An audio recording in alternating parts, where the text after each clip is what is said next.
Bonjour, je m'appelle Alexandre, j'ai 22 ans. Je suis créateur de contenu sur YouTube. On parle beaucoup de l'addiction au tabac, de l'addiction à l'alcool, au contenu pour adultes, mais on parle pas assez de mon addiction à moi. Je pense que je suis pas le seul à être touché par ça. Comme je vous ai dit, je suis YouTuber, c'est-à-dire que je publie des vidéos, c'est ma passion, c'est ce qui me motive en fait.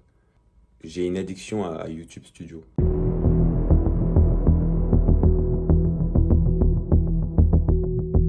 Je peux pas m'empêcher de consulter YouTube Studio. Alors pour ceux qui savent pas, YouTube Studio en fait c'est un outil très important pour nous les YouTubeurs parce que ça nous permet en fait de garder un œil sur les chiffres, de garder un œil voilà sur la performance de nos vidéos et de notre chaîne. C'est un outil très important pour nous, mais ça peut être aussi un outil addictif. Au début, on se rend pas compte qu'on a une addiction en fait. Je me lève le matin, première chose que je fais, je vais sur YouTube Studio, je vois les performances de ma dernière vidéo, je vois voilà le durée moyenne de visionnage, taux de clic.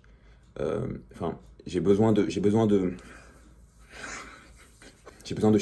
J'ai besoin de chiffres. Pendant que je mange le midi, YouTube Studio, je suis comme ça, je mange, là, je rafraîchis la page pour voir enfin, combien de vues ma vidéo a eu. Même avant de dormir, YouTube Studio, je dors un peu, genre 20 minutes, je me réveille, il faut que je rafraîchisse cette page. Le but de cette vidéo, c'est vraiment de sensibiliser les gens à cette addiction, montrer aux gens que c'est une addiction réelle, en fait.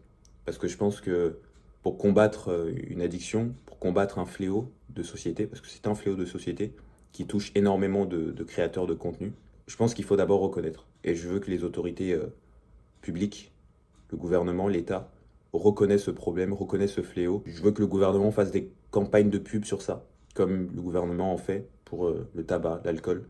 Parce que je pense que la reconnaissance, c'est la première étape vers le combat contre cette addiction. J'ai eu un peu une introspection, je me suis dit, mais c'est pas normal en fait. C'est pas normal de consulter autant YouTube Studio. Je suis allé voir mon médecin et je lui ai parlé de mon addiction à YouTube Studio. Je lui en ai parlé et il m'a prescrit des médicaments. J'en ai pris, mais ça m'a un peu aidé. Ça m'a un peu aidé, mais après, j'ai rechuté et des fois, je suis pas bien. Quand je publie une vidéo, je rafraîchis la page, je rafraîchis la page, je rafraîchis la page et je vois que les vues, ils augmentent pas. Ça augmente pas, ça me désespère, je sais pas quoi faire en fait. Les gens, ils prennent pas au sérieux mon addiction.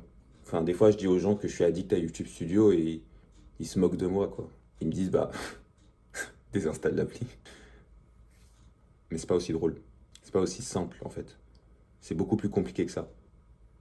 J'ai essayé de désinstaller l'appli. Je désinstalle. Mais dès que je désinstalle, je sens qu'il y a un manque à combler. Du coup, je réinstalle l'appli. Je... J'aimerais remercier Brut pour m'avoir donné une parole, pour m'avoir permis de m'exprimer sur ce tabou. Et je pense que je suis la voix des sans-voix. Et je parle pour beaucoup de youtubeurs, de créateurs de contenu qui vont se reconnaître dans ça. Merci.